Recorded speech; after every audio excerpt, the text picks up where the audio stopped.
بالله من الشيطان الرجيم بسم الله الرحمن الرحيم يا أيها الذين آمنوا أطيعوا الله وأطيعوا الرسول وأولي الأمر منكم حضرات علماء کرام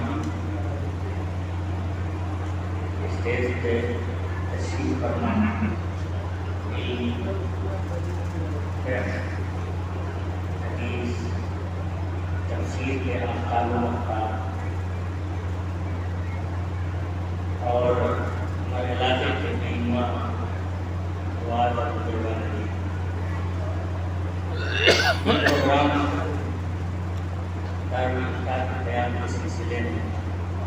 منعقد ہوا اور اس حادثات اس تعلق سے چند باتیں کہنے کا حکم ملا ہے اور یہاں سے برادران محترم آپ حضرات اس بات سے اچھی طرح سے واقف اسلام کے قوانین اور اسلام کی جوڈیشری سسٹم اور اللہ تعالیٰ نے جو نظام حیات انسانوں کو عطا فرمایا ہے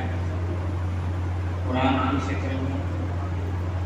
رسول اللہ صلی اللہ علیہ وسلم کی سنت کی شکل میں اور جس کا مجموعہ شریعت اسلامی اس شریعت اسلامی کو انسانوں کے درمیان اور بالخصوص مسلمانوں کے درمیان اور مسلم معاشرے میں نافذ کرنے والے دو اہم ادارے جس میں سے ایک ادارے کو دارالقضاء کہتے ہیں اور دوسرے کو دارالفتاح جو دارالقضاء ہے وہ دارالقضاء اپنی بعض نوعیت کے اعتبار سے اور بعض حساس نزاکتوں کے اعتبار سے قوت تنفیذی کا تعلق یعنی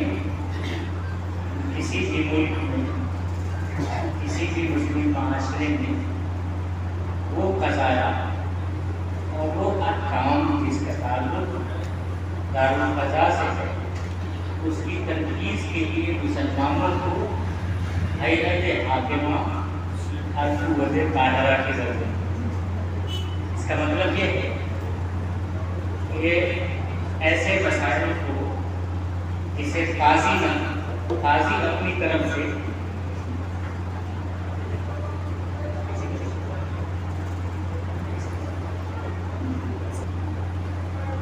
جس میں صحابہ کرام نے جس طرح سے بتایا سمعنا و اطعنا، اللہ کا کوئی حکم آیا اللہ کے رسول صلی اللہ علیہ وسلم نے ان کو بتلایا اور فوراً صحابہ کرام کی طرف سے یہ جواب آیا سمعنا و اطعنا فی منشطنا و مکرہنا، چاہے وہ میرے خلاف ہو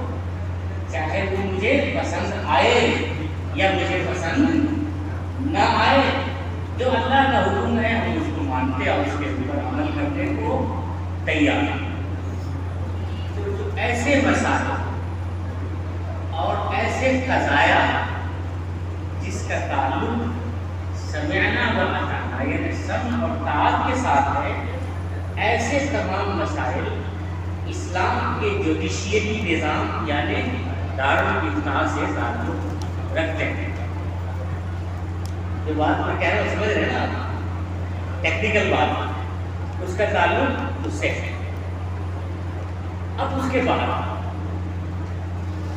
ریسورسز کیا ہیں، یعنی جو اللہ کے دین کو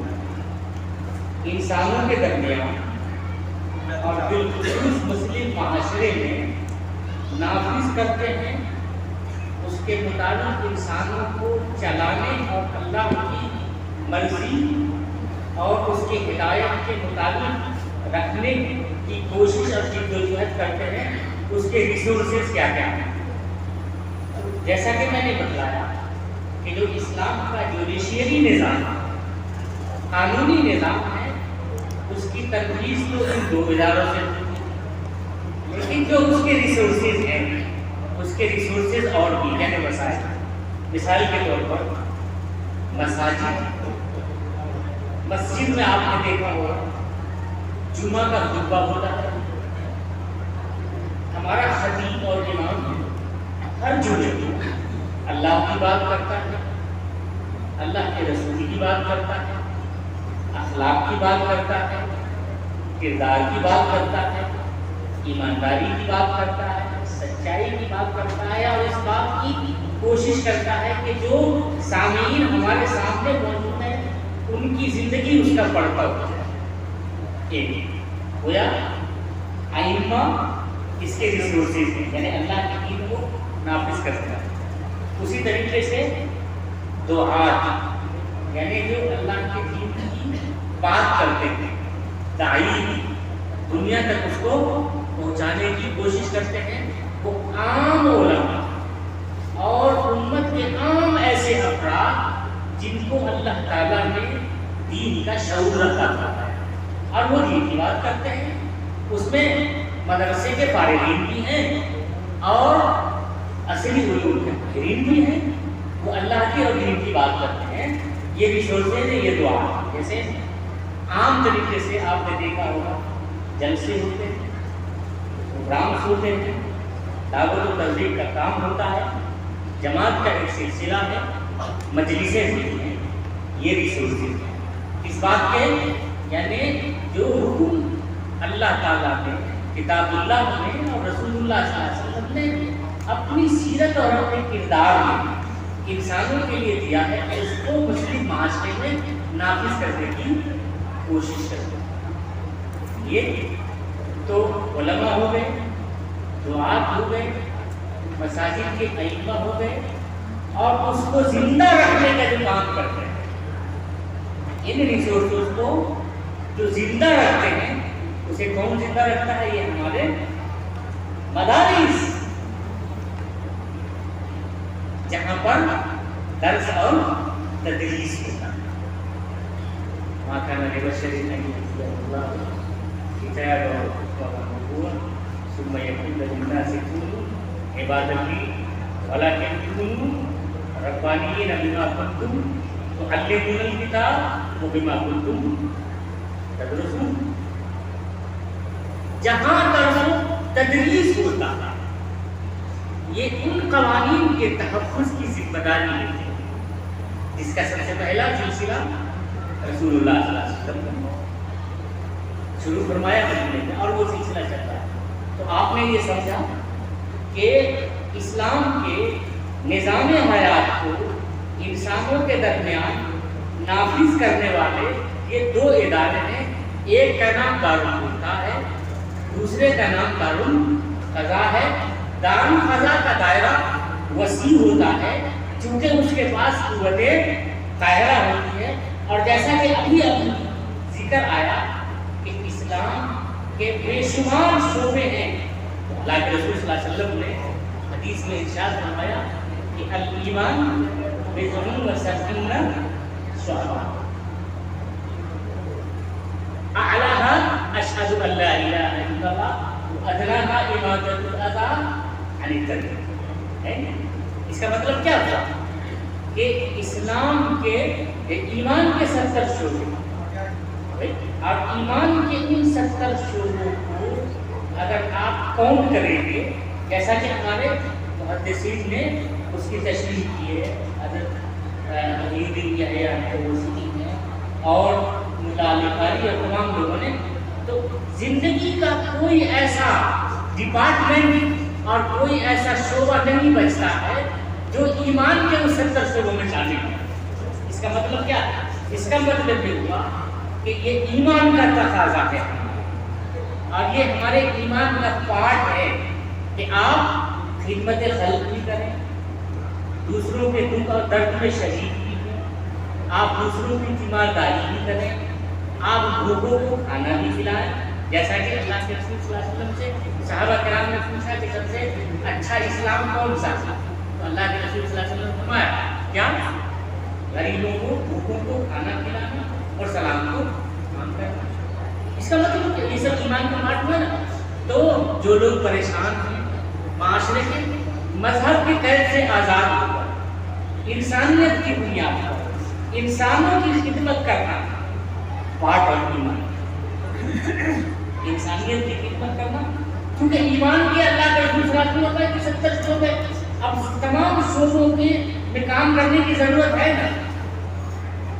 سنجیدگی سے سوچیے کتنے شعبوں پر کام ہو رہا اور کتنے شعبوں پر ابھی کام کی ضرورت باقی ہے جہاں تک ہم ابھی نہیں پہنچے، ہماری ابھی رسائی بھی نہیں ہوئی ہے. ان شعبوں پر کام کرنے اور ایسے ایسے ڈپارٹمنٹ انسانوں کے درمیان قائم کرنے اور بنانے کی ضرورت ہے. میرے دوستوں، میرے عزیزوں، اب دیکھیں، اب اللہ تعالیٰ نے قرآن میں ایک بات فرمائی اور میں ایک باریک نقطے کی طرف اشارہ کرتا ہوں کہ انسان کو جینے کا اور انسان کو زندگی گزارنے کا ضابطہ کون بنا سکتا ہے؟ انسان نہیں بنا سکتا. اس لیے نہیں بنا سکتا، اور لاجیکل بات ہے، انسان دنیا میں آنے کے لیے آزاد نہیں ہے. یہ نہیں ہے کہ میں جب چاہوں دنیا میں چلا جاؤں، میں جب چاہوں پیدا ہو جاؤں اور میں جب چاہوں مر جاؤں. کیا ایسا ہے کیا؟ دنیا کا ہر فلسفہ اس بات کو مانتا اور تسلیم کرتا ہے کہ انسان دنیا میں آنے کے لیے آزاد اور انڈیپینڈنٹ نہیں ہے، بلکہ وہ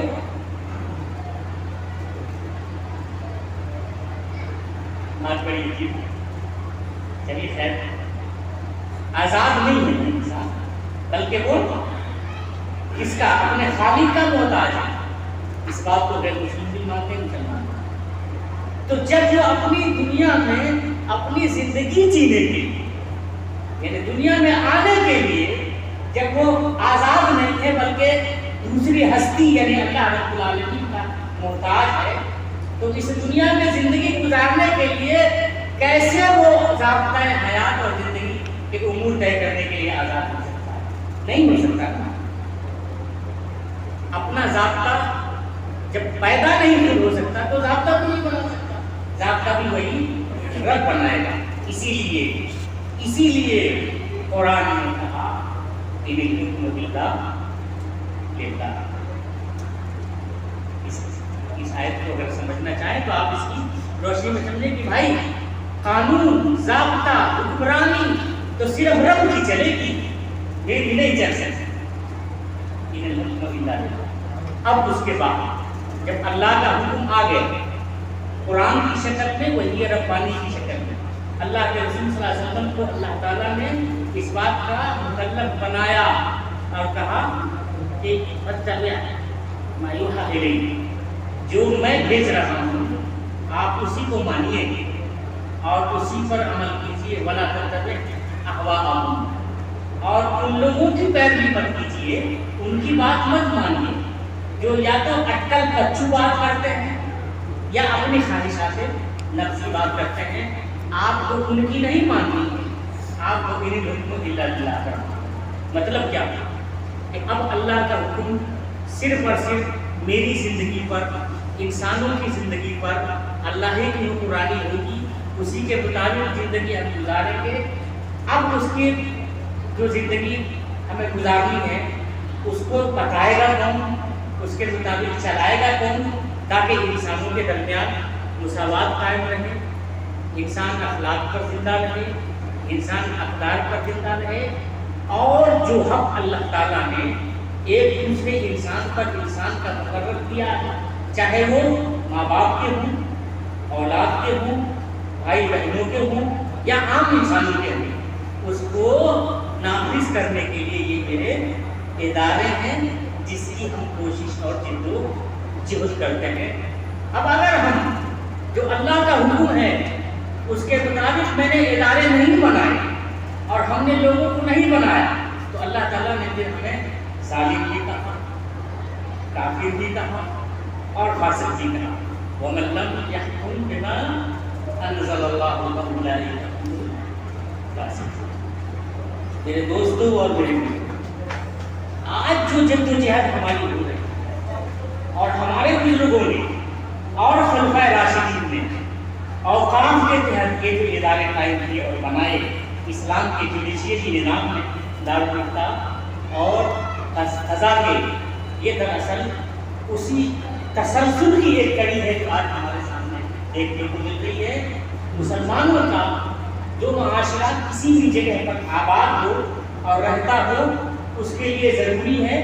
کہ اس کی ایک اپنی مسجد ہو جہاں وہ اللہ کو یاد کر سکے، یعنی جو انڈیپینڈنٹ عبادات ہیں اس کے لیے پابند ہے، جہاں پر وہ اقامت صلاۃ اور اجتماعی طور پر عبادت کو انجام دے سکے۔ اس کے لیے ایک ایسی تعلیم گاہ ہو جو ان ریسورسز کو ہمیشہ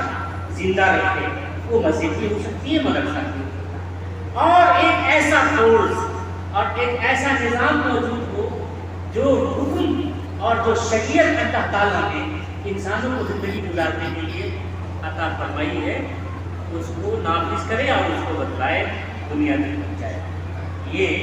خلاصہ ہے اسلام کے اس جوڈیشری سسٹم کا اور نظام کا، اور اس کے بعد ہم کو یہ حکم دیا گیا ہے کہ جہاں پر یہ نظام قائم ہو جائے یہ آپ کے لیے ہے اور میں بات ختم کرتا ہوں۔ اللہ نے فرمایا یا ایھا الذین آمنوا اطیعوا اللہ واطیعوا الرسول واولی الامر منکم۔ آپ کو اور ہم کو یعنی مسلمان کو بحیثیت ایمان والا اللہ کی ماننی ہے، اللہ کے رسول کی ماننی ہے،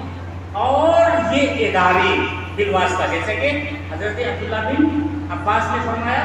کہ فقہاء، علماء، اسلام کے اسکالرز اور دعات یہ جو آپ کو بتلائیں گے، اور اولو الامر جو سیاسی حضرات اسلام کی اور دین کی بات کرتے ہیں، اولیاء، یہ سب کے سب جو آپ کو دین کی رہنمائی کریں گے اور دین کی بات بتائیں گے کتاب اللہ اور سنت رسول اللہ کی شکل میں، اس کی ہمیں پیروی کرنی ہے، ہمیں بتلانی ہے۔ آج کا یہ دارالفتہ کا قیام دراصل اسی کے سلسلے کی کڑی ہے کہ جہاں پر مسلمانوں کی کوئی اکائی موجود ہو وہاں پر ایسا سلسلہ ضرور موجود ہونا چاہیے۔ میں اپنی طرف سے اور اسلامی فتح اکیڈمی کی طرف سے بھی میں مولانا عبدالسبحان صاحب قاسمی دامت برکاتہ کو، ان کے رفقا کو اور اس ادارے کے لیے جدوجہد کرنے والے افراد اور لوگوں کو دل کی گہرائی سے مبارکباد پیش کرتا ہوں کہ انہوں نے یہ قدم اٹھایا، اور جہاں جہاں پر بھی یہ سلسلہ جاری اور ساری ہے، اللہ رب العالمین سب کو مستحکم فرمائے، نظر بد سے محفوظ فرمائے، سب کو اللہ رب العالمین اپنے فضل سے، اپنے کرم سے وسائل عطا فرمائے، اور ان اداروں کو اللہ تعالیٰ دن رات چوگنی ترقیات سے نوازے۔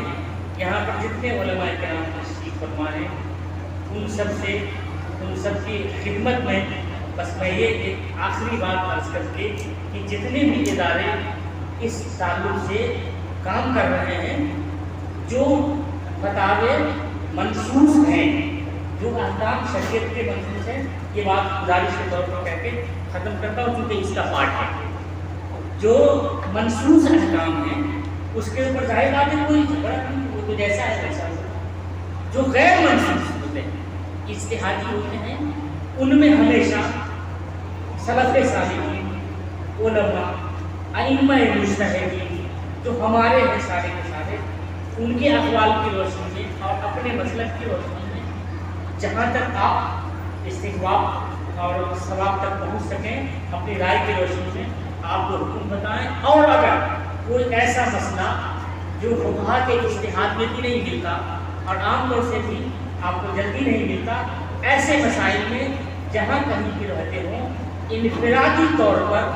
کوئی رائے قائم کرنے سے اجتناب کریں تاکہ مسلمانوں میں اس رائے کی وجہ سے کوئی انتشار پیدا نہ ہو، اور اپنے دوستوں سے کرتا ہوں ایسے مسائل میں ایک دوسرے کے ساتھ رابطہ کر لیں، پوچھ لیں، اپنے اس کا جواب دینے کی کوشش کریں۔ انہی چھوٹی سی گزارش کے بعد میں اپنی بات کو ختم کرتا ہوں اور پھر مبارکباد دیتا ہوں۔ تو آپ الحمد للہ